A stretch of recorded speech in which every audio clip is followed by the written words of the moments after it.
நுழையிறது உங்களுக்கு சந்தோஷமா எப்ப ஆகும்? இப்படிலாம் நடந்ததானே ஆகும். அவங்களுக்குள்ள உள்ளுக்குள்ள சின்ன சின்ன ஒரு நாள்ல வெடிக்காது. சின்ன சின்ன பாயிண்டா நோட் பண்ணிட்டே வருவாங்க. அவங்க கஷ்டப்படுறதும், அவங்க அம்மையா இருக்கிறதும், அவங்க எல்லாம் பண்ற நீ பாட்டு உட்கார்ந்துட்டு இருக்கிறதும் இருக்க எல்லாம் ஒரு நாளா மனசுல உட்கார அப்படியே சின்ன சின்ன பாயிண்டா ஒரு பாயிண்டா ஏறிக்கிட்டே இருக்கும்.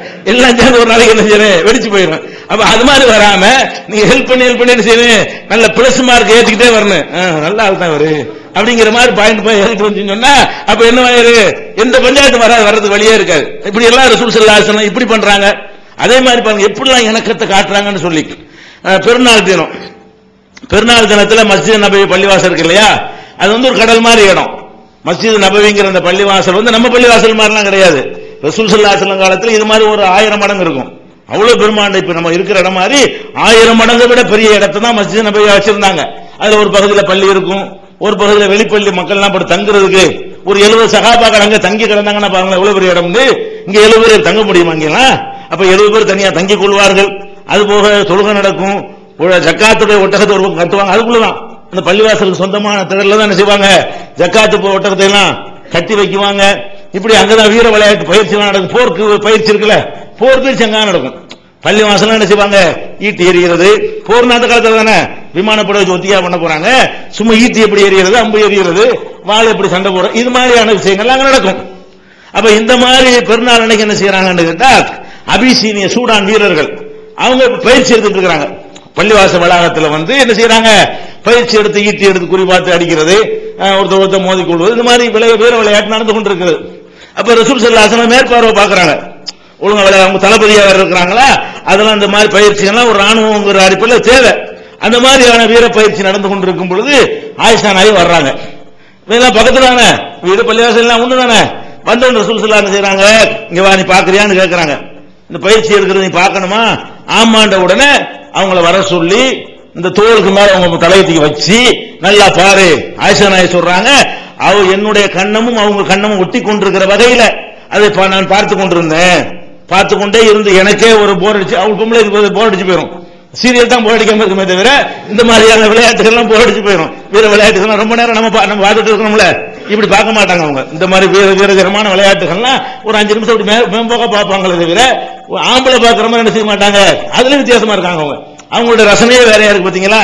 அப்ப நான் சடைந்த பிறகு போதுமா ஹஸ்பிக்கின்னு கேட்கிறாங்க. போதுனோடனே அப்ப நீ உள்ளக போ. என்ன சொல்றோம், இது ஒரு மகிழ்ச்சியான ஒரு விளையாட்டு நடக்கிறது.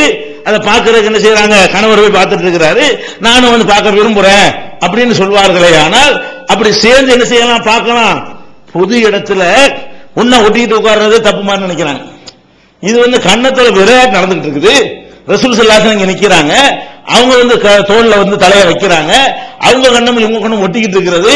இது வந்து பப்ளிக் பிளேஸ்ல உள்ள நடக்கிற விஷயம், இது ரூமுக்குள்ள நடக்கிற விஷயம் இல்ல, இது வெளி உலகத்துல வீட்டுக்குள்ள நடந்த விஷயம் இல்ல, விளையாட்டுங்க நடக்குது, பாக்குறது தானே வர்றாங்க. அப்ப பொதுவான இடத்துல கணவன் மனைவியாக அப்படி சேர்ந்து போவது அதெல்லாம் நம்ம தப்புமா நினைக்கிறாங்க நிறைய பேர். கணவன் மனைவியா சேர்ந்து போனா நீ 10 தள்ளி பின்னாடி வா, இப்படி எல்லாம் சில பேர் எப்படிலாம் இருக்கிறாரு. கணவன் மனைவியா தானே போறீங்க, 10 தள்ளி ஒண்ணு ஒட்டிட்டு போக வேண்டியானே, கை கோத்துட்டு போகலாமே. பொது இடத்துல கை கோர்க்கல, கையத்தானே போக வேற என்ன பண்ணிவிட்டா, அப்ப கை கோக்குறது தப்பா? அப்ப ரசூல் ஸல்லல்லாஹு அலைஹி வஸல்லம் வந்து இப்படி ஒட்டிக்கிட்டு பொது வாழ்க்கையில் இருந்திருக்கிறாங்க. இதெல்லாம் என்னவாகும் கேட்டா அவங்களுக்குள்ள ஒரு மகிழ்ச்சியை உண்டாக்கும். நம்ம கணவர் நம்மள சமூகத்துல வந்து சமமா கொண்டே காட்டுறாரு, சமமா வச்சிருக்கிறாரு, நம்மள தனியா ஒரு அடிமை மாதிரி நடத்தல, பார்ட்னர் மாதிரி நடத்துறாரு, லைஃப் பார்ட்னர் மாதிரி என்ன செய்யறாரு, அவரு நம்மள டீல் பண்றாருங்கிற ஒரு எண்ணத்தை உண்டாக்கும். அப்ப இந்த மாதிரி எல்லாம் ரசூல் ஸல்லல்லாஹு அலைஹி வஸல்லம் அவர்கள் என்ன செய்யறாங்க, அந்த எப்படி அழகான முறையில் குடும்பம் நடத்தணும் என்றால் இது மாதிரி பொருட்காட்சி நடக்கிறது, நல்ல நல்ல விஷயங்கள் இருக்கிறது. ஒரு நாள் கூட்டிட்டு போகணுமா இல்லையா? காசு பணத்தை சம்பாதிச்சிட்டு இருக்காம ஒரு நாளைக்கு என்ன செய்யணும், போய் பார்த்துட்டு வருவோம் வரியா, ஹலாலான தேர்ந்தெடுத்து அதுக்காக வேண்டி நீச்சல் குளம் அதுக்கெல்லாம் கூட்டிட்டு போய் அரைக்குறை ட்ரெஸ் அதுக்கெல்லாம் போயிடக்கூடாது. மார்க்க அனுமதித்திருக்கக்கூடிய விஷயங்கள் இருக்குதான் செய்கிறது. அந்த மாதிரியான இடங்களுக்கு அவங்க கேட்காட்டா கூட போயிட்டு வருவோம், பீச்சில் போய் காத்து வாங்கிட்டு வருவோம், அப்படி சுத்தி பார்த்துட்டு வருவோம், இந்த புதுசா என்னமோ வந்திருக்கிறோம், இதெல்லாம் நம்ம செய்யணுமா இல்லையா? நிறைய பேர் இதெல்லாம் கோட்டை விட்டுறாங்க. இதெல்லாம் கோட்டை விடுமா என்ன, அவங்களோட சந்தோஷங்கள் குறைஞ்சு போயிடுது. வெறுமனே காசு பணம் சம்பாதிக்கணும்னா சம்பாதிக்கிற மட்டும் தான் வாழ்க்கை. ஒரே கடைக்கு போறது வர்றது இப்படி எந்திர மாதிரி போயிடாம என்ன செய்யணும், இதுல எல்லாம் நம்முடைய கவனங்களை செலுத்த வேண்டும். இன்னும் அழகான முறையில் குடும்பம் நடத்துவதற்கு ஆண்களுக்கு இன்னும் பல யோசனை அறிவுரைகள் இருக்கிறது. அப்புறம் பெண்களுக்கு அவங்களுக்கு நிறைய அறிவுரை, எல்லாத்தையும் கவனிக்கக்கூடிய ஒரு மார்க்கம் இது. பொம்பளை எப்படி நடந்தால் குடும்பம் நல்லா இருக்குங்கிறதுக்கு அறிவுரை இருக்கு. ஒரு ஆம்பளைக்கா சொல்ல நினைச்சிடக்கூடாது. முதல் ஆண்கள் விஷயத்தை முடித்து விட்டு பெண்கள் எப்படியெல்லாம் நடக்க வேண்டும் என்று மார்க்கம் சொல்வது அடுத்து பார்ப்போம் சார்.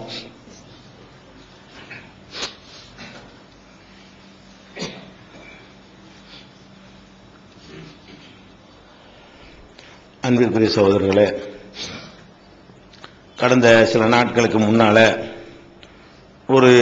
இன்னொரு மதத்தை சேர்ந்த ஒரு மத குரு நபிகள் நாயகம் ஸல்லல்லாஹு அலைஹி வஸல்லம் அவர்களை பற்றி இன்னொரு சாமியாரோட ஒரு மத குருவோட ஒப்பிட்டு பார்த்து, இவர் நபிகள் நாயகத்துடைய அவதாரம், யாரு இந்த காஞ்சி சங்கராச்சாரியர் என்பவர் நபிகள் நாயகத்துடைய அவதாரம், இயேசுநாதருடைய மறுபிறவி என்றெல்லாம் பேசி, அது ஒரு பொது நிகழ்ச்சி இல்ல, இது மாதிரி ஒரு பொது அரங்கத்தில் நடந்த நிகழ்ச்சியில பேசி, அது டிவி தொலைக்காட்சி எல்லாம் ஒளிபரப்பப்பட்டு அந்த ஒரு ஆத்திரத்தை உண்டாக்கக்கூடிய ஒரு செயலை நம்ம பார்த்திருக்கிறோம். இது இப்பதான் சமீப காலமாக நபிகள் நாயகம் ஸல்லல்லாஹு அலைஹி வஸல்லம் எதுக்குமே எடுக்க மாட்டாங்க.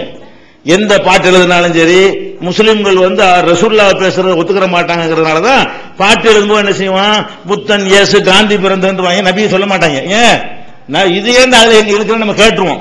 நம்ம பெருமையா தான் நினைச்சுக்க, நம்மள எல்லாம் பயன்படுத்தாம இருக்கிறான் சந்தோஷம் தான் படணும். இந்த பாட்டு எழுதுனான்னு சொன்னா புத்தர் இயேசு காந்தி அந்த லிஸ்ட் என்னத்தான் ஒண்ணு சேர்த்துக்க, இங்க தனி ரசூலுல்லாஹ் எதுலையும் சேர்க்காது நீ அப்படிங்கிற ஒரு உறுதிப்பாடு நமக்கு இருக்கிறதுனால ரொம்ப கவனமா தான் இருந்தாங்க. இப்பதான் கொஞ்ச நாளா சினிமாக்கள்ல இருந்து மேடைகள்ல இருந்து ரசூல் ஸல்லல்லாஹு அலைஹி வஸல்லம் யாருங்கிற அந்த இமேஜை குறைக்கிற மாதிரி, அந்த மரியாதை குறைக்கிற மாதிரி இப்படி ஒப்பிட்டு காட்டக்கூடிய பேச்சுக்களை அவர் பேசி இருக்கிறார்.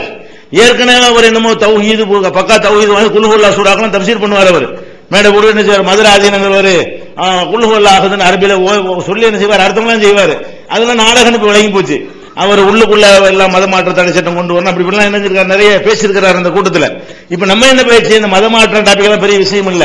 நபிகள் நாயகம் ஸல்லல்லாஹு அலைஹி வஸல்லம் அவங்களை ஒரு பாலியல் குற்றவாளியோட கம்பேர் பண்றாரு. அது யாரோட ஒப்பிடுறாரு, பாலியல் கேஸ்ல மாட்டி உன்ன கேஸ் நடந்துகிட்டு இருக்கிறது, ஒரு கொலை கேஸ்ல மாட்டி அவருக்கு இன்னும் கேஸ் முடியாம விசாரணை நடந்து கொண்டிருக்கிறது. அந்த சாமியாரோட கம்பேர் பண்ணி அவர் தான் இவருண்டா என்ன அர்த்தம், நபிகள் நாயகத்துக்கு இவங்க ஒப்பிட முடியுமா, தூசிக்கு பெறுவாங்க அவங்க எல்லாம். அப்ப நபிகள் நாயகம் ஸல்லல்லாஹு அலைஹி வஸல்லம் அவர்களை இந்த மாதிரியான ஒரு சாமியாருக்கு ஒப்பிட்டு பேசின அந்த மதுரை ஆதீனங்கிறவருடைய செயல் கண்டிக்கத்தக்கது. ஆனா என்னதான் இந்த மாதிரி பேசினாலும் சில பேர் என்ன செய்யறாங்கன்னா அதை மறைக்கிறதுக்கான வேலைகள்ல ஈடுபடுறாங்க. நம்மளை சேர்ந்தவர்களை ஒருத்தன் படம் எடுத்தா அதை நியாயப்படுத்தி ஒரு பத்திரிகையில் எழுதினாங்க. அதே மாதிரி இவன் பேசுறது டிவியில கண் முன்னால நம்ம காதால கேட்கிறோம். அப்படி எல்லாம் பேசவில்லை அவன் ஒரு பேட்டியை வாங்கி போட்டு என்ன செய்யறாங்க, அமுக்கிறதுக்கு பாக்குறாங்க. பேசுனது உண்மை, அது டிவியில தொலைக்காட்சியில ஒளிபரப்பட்டது உண்மை. அப்ப அந்த மாதிரி பேசினவர்களுக்கு நாளைக்கு பயம் வரணும்னு சொன்னா அது கடுமையான முறையில் நம்முடைய எதிர்ப்பை பதிவு செய்ய வேண்டும் என்பதற்காக மதுரையில அந்த மதுரை ஆதீனத்தினுடைய அந்த மடத்தை இன்ஷா அல்லாஹ் முற்றுகையிடக்கூடிய ஒரு போராட்டத்தை என்ன செய்யறாங்க, மன்னிப்பு தான் கேட்கணும், பேசலன்னு பொய் சொல்லக்கூடாது, பேசுனது உண்மை, இனிமே பேச மாட்டேன் தப்பு தான், மன்னிப்பு கேட்காத வரைக்கும் என்ன செய்வோம், முற்றுகையிடுவோம் சொல்லி அறிவித்திருக்கிறார்கள். இது மதுரையில மட்டும் இந்த மடம் இருக்கிறதுனால அங்க போராட்டம் நடத்துகிறார்கள். இது மாதிரி ஒவ்வொரு பகுதியிலையும் ரசூல் ஸல்லல்லாஹு அலைஹி வஸல்லம் அவங்களோடவே குர்ஆனோடவே மோதிர மாதிரி ஏதாவது சொல்வார்களே ஆனால் நம்முடைய எதிர்ப்பை உடல் அழுத்தமாக நம்ம பதிவு செய்ய வேண்டும். இந்த மாதிரியான ஒரு பாடத்தை இதிலிருந்து பெற்றுக்கொள்ளக்கூடிய நன்மக்களாக அல்லாஹ் நம்மை ஆக்கிடுவான்.